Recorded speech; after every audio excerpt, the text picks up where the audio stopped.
রাঙামতি সেই গ্রামের লোকজনের থেকে জানতে চাই কিছুদিন আগে এই গ্রাম থেকে কিছু মহিলা বাচ্চা নিখোঁজ হয়ে যায়, তাই না? বৃন্দা একলব্যকে দিয়ে একটা মিথ্যে ডকুমেন্টসের পেপারে সাইন করিয়ে নেয় আর বলে, স্যার এবার আপনি একলব্যর বাবা নবারুণ বসুকে দিয়ে পেপারসে সাইন করে নিন, তাহলে আমাদের কাজ হাসিল হয়ে যাবে। বৃন্দা বলছে, একবার তো বাড়িটা পুরো প্রপার্টিটাই নামে করে নিয়েছিলাম, কিন্তু রাঙামতি এসে আবার বাড়িটা বাবার নামে করে দিল আর বলছে এবারের প্ল্যানটা কোনো গণ্ডগোল হবে না, এবারে রাঙামতি বাড়িতে নেই। যে নবারুণ বসু আমাকে দিনের পর দিন অপমান করেছে, সেই নবারুণ বসু একলব্য আমার পায়ের কাছে মেঝেতে বসে নাক রগড়াবে। এদিকে রাঙামতি গ্রামের লোকজনকে বলছি, আপনারা যদি মুখ না খোলেন, সত্যিটা না বলেন, আপনাদেরকেও কিন্তু পুলিশ ধরে নিয়ে গিয়ে জেরা করবে। রাঙামতি প্রত্যেকের বাড়িতে গিয়ে জানতে চাই তারা কিভাবে নিখোঁজ হয়ে গিয়েছিল।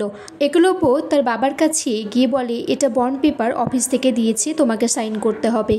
সেখানে একলব্যর মা আসে আর বলে, আবার কিসের পেপারস, হুট করে সিদ্ধান্ত নিস না।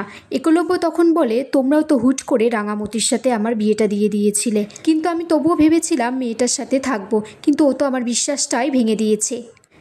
নবারুণ বসু সমস্ত পেপারে সই করে দিয়েছে। এদিকে নিউজে দেখাচ্ছে যে রাঙামতির সাথে আরও একজন যুক্ত আছে। পুলিশ বলছে সংগ্রাম সেন রাঙামতিকে এই বিষয়ে হেল্প করছে। রাঙামতি ঘরে ফিরলে সংগ্রাম এই ঘটনাটা রাঙামতিকে বলে।